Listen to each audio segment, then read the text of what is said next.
Welcome to Crushing Kayfabe. My name is Jason Garish. Thank you for tuning in. I know it's been a minute. Been fighting yet another sinus infection, so it's been rough last few months, I should say. But starting to get my voice back, starting to get things back on track here, so hopefully won't be missing any more shows, but things happen, unfortunately. A lot of stuff happened in the time between the last show. Pete Carroll, officially the head coach of the Raiders. They're retaining Patrick Graham, apparently, as a defensive coordinator. That's one good thing. At least I'll have some consistency there. Carroll's been successful in the past, and obviously with his ties to New England, that's probably why Brady was such a proponent of him. We'll see what happens with that. He's the oldest coach, I believe, right now in football, so hopefully he still has it. He's been out of football. He's been out of football for a little while now, in the sense of coaching, but I know he was with the head office with the Seahawks. I wonder what happened there. Why'd they Raiders just make him too good of an offer, I guess. I don't know, but it should be interesting. I don't want to see this as a rehash of the Patriots, so I'm just happy they didn't bring Belichick in.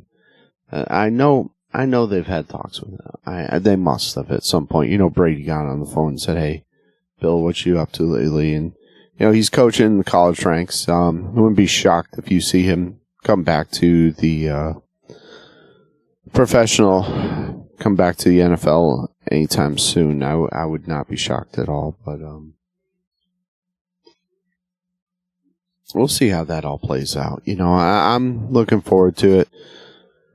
I'm really disappointed with AP.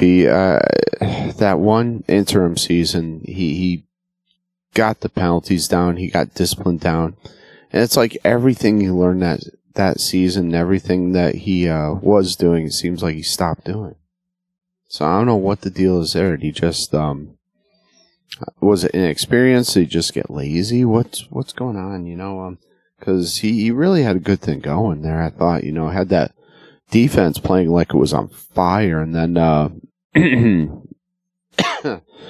playing somewhat intelligently with the offense once they put AOC in.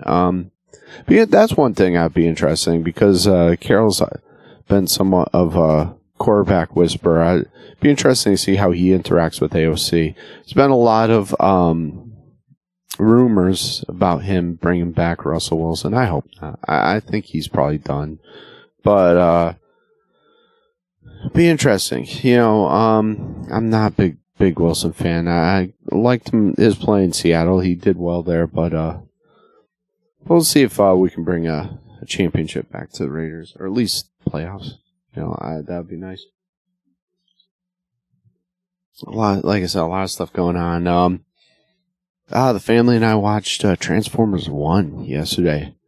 Sat around. My son's 7, will not sit through a movie, and he was just absolutely glued to this thing. And I highly recommend it.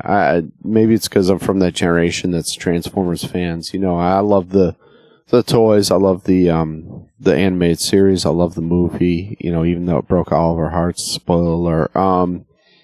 The soundtrack. I mean, that's some good memories right there.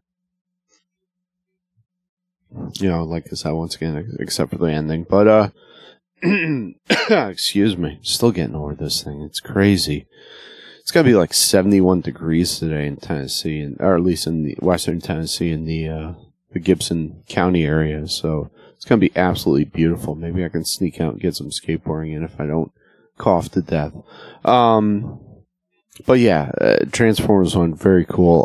Great voice talent they had for this thing. Scarlett Johansson, Chris Hemsworth, Steve Buscemi, Lawrence Fishburne, just tremendous talent on this film, and it shows through, because the voice acting was great on this, and had the right mixture of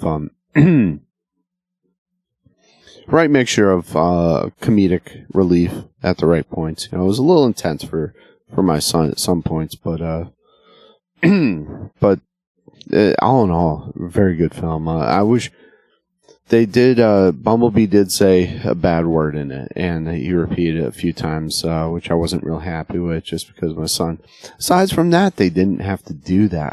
It was cute, but, for an adult level, but man, it bothered me when my 7-year-old was watching it. But other than that, like I said, awesome film. They did a great job, in comparison to the other Michael Bay vehicles, which I was severely disappointed with.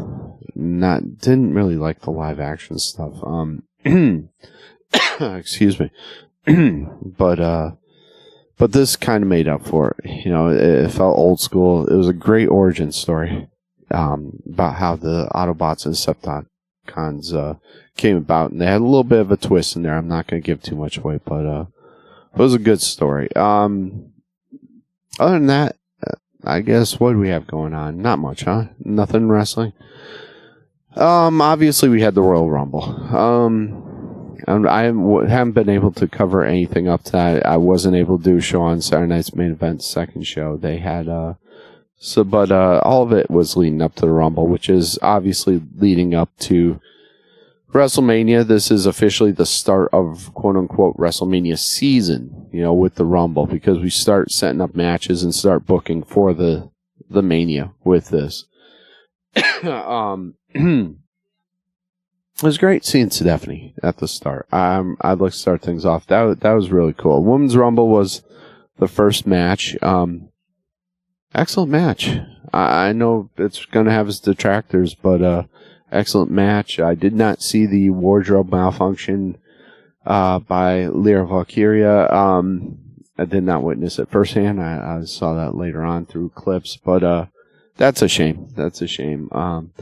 They gotta figure out what direction to bring that girl in. She just feels so aimless at this point. It's kind of the bird lady, but Maxine Dupree was looking a lot better. She's obviously been working, and it shows. She's been improving her game, and her technique is a million times better. Not to mention just overall, she looks great. But she did eliminate Ivy, so we continue that feud. I don't think that's the end of that feud. I think you'll see them go one-on-one again. One thing I did notice, I don't know if this is just coming from a television background, but I did like the bottom third, what they call the bottom third, the bottom section of the screen where they had the little notations and letters and whatnot. I liked how they did that, where they were showing the elimination stats, how many were remaining, the time, and all that. I thought that was great. They did a tremendous job of production on that. That was beautiful. I hope they continue doing stuff like that. Alexa Bliss was a huge surprise to me. I hadn't heard any rumors pertaining to that, or if I did, they weren't from reliable sources. But that was a nice surprise, and obviously the fans went absolutely berserk for that. I was hoping Becky would enter.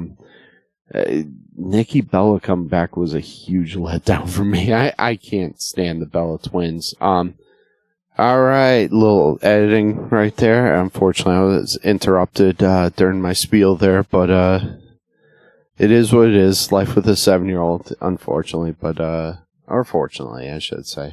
I shouldn't say unfortunately, but pardon the interruption, and let's get back into this here. Like I said, Nikki Bella was a bit of a letdown. Charlotte ends up winning. I was expecting Nia to win, just so that she would go after Tiffany and they would prolong their feud.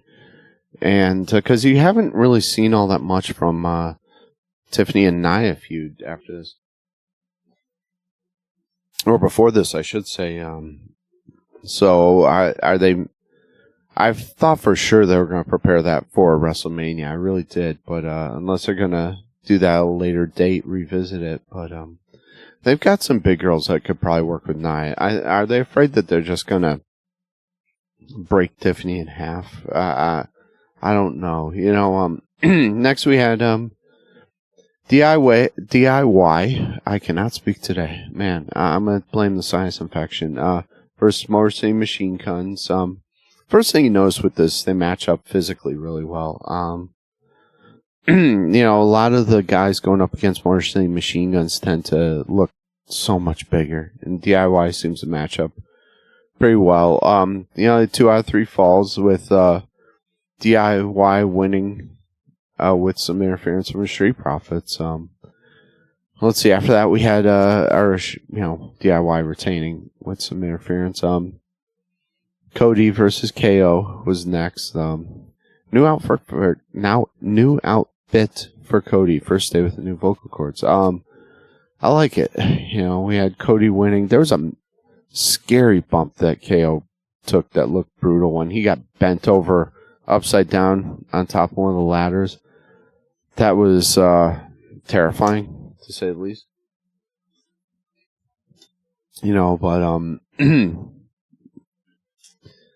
But next we have the men's Rumble. A lot of people are saying with the whole Cody thing that he's starting to look heelish. I don't know if that's true. Time will tell. Are they going to make him look a little heelish to go up against John Cena? I don't know. Next we had the men's Rumble. Absolutely loved seeing Penta versus Ray, and I love the incredible standing ovation that got. At one point, Penta looked like both feet touched. I'm sorry, I think they did. They glossed over that real quickly and did not show. Excuse me, not show a rerun of that, or did not show a replay of that. So, but I'm real surprised that I don't know if it was nerves. He's real surprised he let that happen. Penta's got to tighten stuff up. If he's in WWE now. He can't be doing this shindy stuff that looks bad. He's got to tighten that up. But other than that, absolutely amazing seeing him against Rey Mysterio. Incredible seeing the standing ovation. A lot of it was pretty much as predicted. We got Joe Hendry, which was really cool. I'm happy we saw him. I thought for sure we'd see Nick Nemeth, and I thought for sure we'd see Matt Cardona. I was really shocked that neither one of those guys showed up. I thought that would be... They could have eliminated a few other guys, like I know they're doing this thing with Seth Rollins. I would have, if they didn't have him, and I would have been happy. But or Braun Strowman, they kind of brought him in for Braun Breaker, or not Braun Breaker. Prolong his feud, I should say, with Jacob Fatu, I should say. But AJ's back. I didn't think AJ was on path to come back. That was pretty cool to see. I thought he'd still be out. Good match. Had its little lull towards the middle, but other than that, it was good match. You saw some feuds prolonged and some things being set up for WrestleMania. Like I said, AJ Styles back. Surprising finish when it came down to John Cena and Jey Uso. I still have a hard time seeing Jey Uso as a main eventer. I'm sorry, I really do. And having him in the main event of WrestleMania, which is going to happen because it came down to him and John Cena, and Cena, took the loss. Jey threw him over, which was kind of surprising. I thought for sure when it came down to the two of them, I thought that Cena would be the victor. It was, don't get me wrong, Place erupted. Jey is going to sell a ton of merch. Just, I have a hard time seeing him as a champion.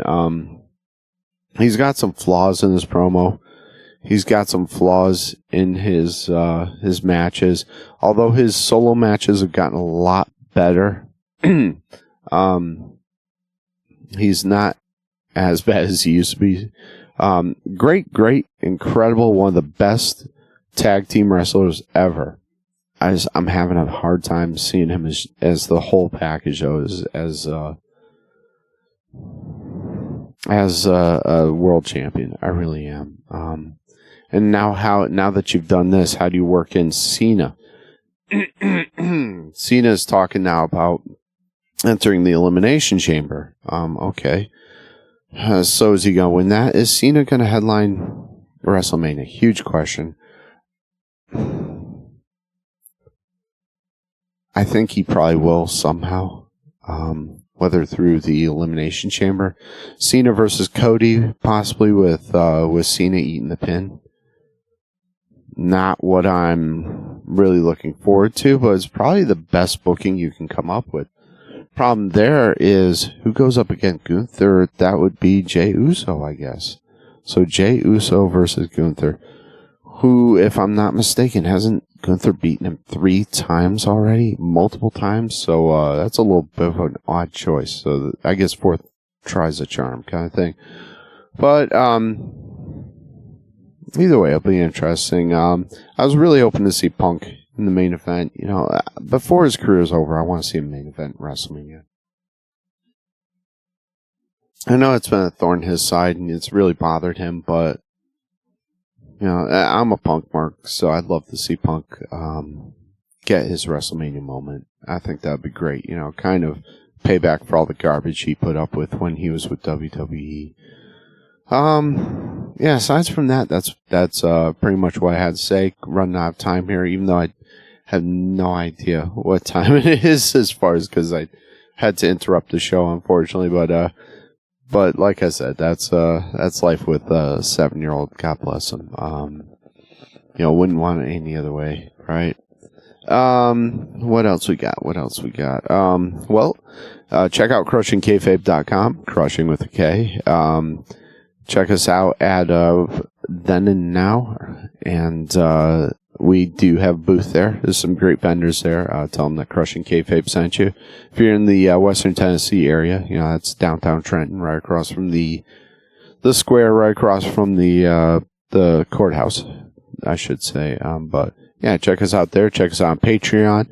Check us out on YouTube, Spotify, all the places that you get your social media. And you know, God bless, and prayers going out to Ukraine, going out to Israel. And thank you, everybody that tuned in. And hopefully we'll start getting things back on track health-wise here, and start having shows regularly again. And thank you, everyone that supported me and the show. And God bless.